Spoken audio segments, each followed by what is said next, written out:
మొన్న మీరు చాలా స్పష్టంగా 2019 నుంచి 24 మధ్యన జరిగిన అవకతవకలమైన కుంభకోణాలపైన చర్చకి అనుమతిస్తూ మీరు ఆదేశాలు జారీ చేశారు అధ్యక్ష. వాళ్ళు ఒప్పుకున్నారు అధ్యక్ష బిఎస్ఎన్.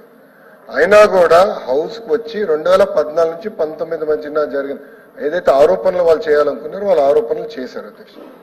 చేసి ఇప్పుడు వాకౌట్ చేస్తున్నారు అధ్యక్ష. అధ్యక్ష గతంలో కూడా మీకు చెప్పారు అధ్యక్ష, వాళ్ళు నుంచుంటారు, ఒక ఆరోపణ చేస్తారు, మాకు సమాధానం ఇచ్చేదానికి సమయం ఇవ్వరు, వాళ్ళు వాకౌట్ చేసి పారిపోతారు అధ్యక్ష. ఇది మొదటిసారి కాదు అధ్యక్ష, పదే పదే చేస్తారు అధ్యక్ష. ఇది కరెక్ట్ కాదు అధ్యక్ష. చర్చకు వాళ్ళు సిద్ధం ఉంది, రమ్మని చెప్పండి, కూర్చోమనండి అధ్యక్ష. ఈరోజు పరిస్థితి ఎలా ఉండేదంటే గతంలో మార్షల్స్ పెట్టుకుని హౌస్ నడిపించే పరిస్థితి అధ్యక్ష. ఇప్పుడు మార్షల్స్ చెప్పి బయట ఉన్న సభ్యులు హౌస్ లోపల తీసుకురామని చెప్పాలి అధ్యక్ష. అటు శాసనసభలో కౌన్సిల్లో కూడా అధ్యక్ష అధికారం మీకు ఉంది అధ్యక్ష. యాక్చువల్లీ రూల్ బుక్ లో మీకు అధికారం ఉంది.